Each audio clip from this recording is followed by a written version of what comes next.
Hey guys, this is Morris Jackson. Look, I just wanted to share something that's been on my mind lately, and it's a disturbing trend that I'm noticing, and I really have experienced it a lot because I actually hire a lot of young people, interact with a lot of young people, and when I say young people, I'm talking Gen Z and some millennial, not so much the millennial, but the Gen Z. So I'm just noticing the difficulty in accepting constructive criticism. This is disturbing to me because if you are unable to receive criticism that is meant to actually make you better, then you're going to have a hard time being successful in this life. And the other thing I think that has not helped them is the tendency to pathologize maladjusted behavior. So what do I mean by that? Putting a label on bad behavior.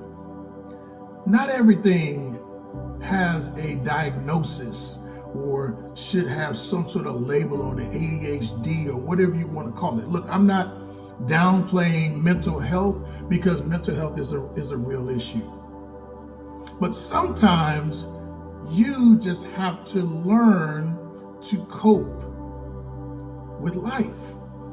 And what I'm seeing is a lot of times their parents are not equipping them to go out into the world. They don't have the skills to cope.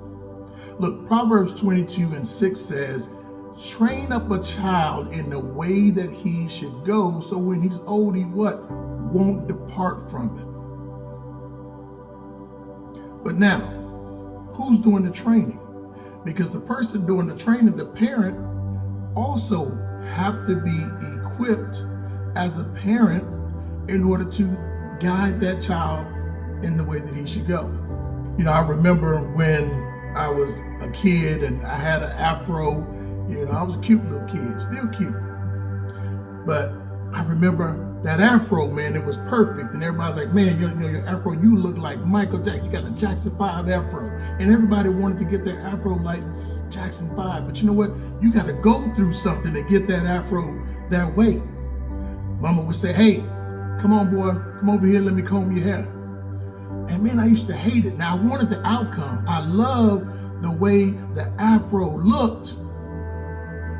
But man, what you had to go through to get that afro. So that means you had to come sit down on the floor, sit down between mama's legs, and she gonna get that comb out. She gonna get that blue magic grease.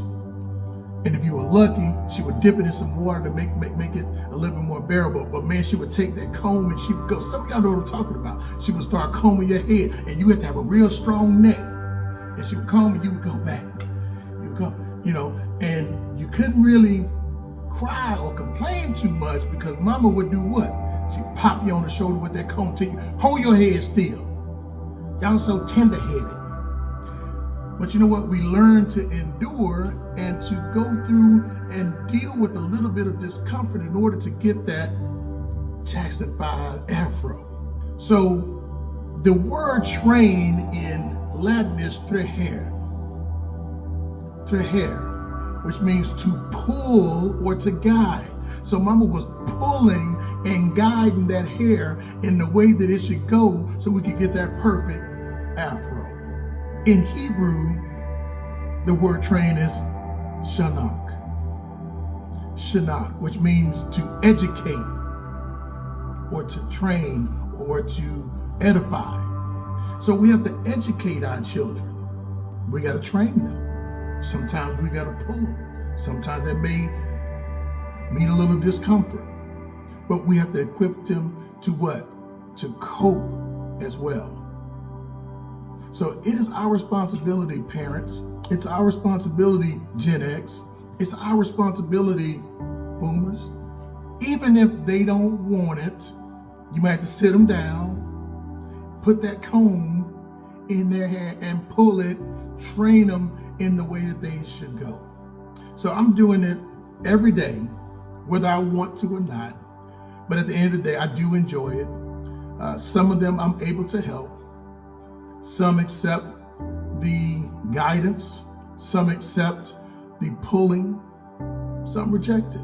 But you know what? That's okay. Do our part. But trust me, you will have planted a seed. Even those who seem like they may not be receptive, trust me, they'll think about it later.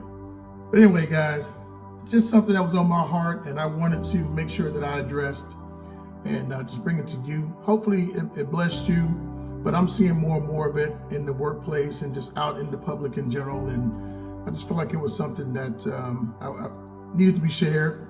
So anyway, that's all I got. Y'all be blessed. Y'all take care.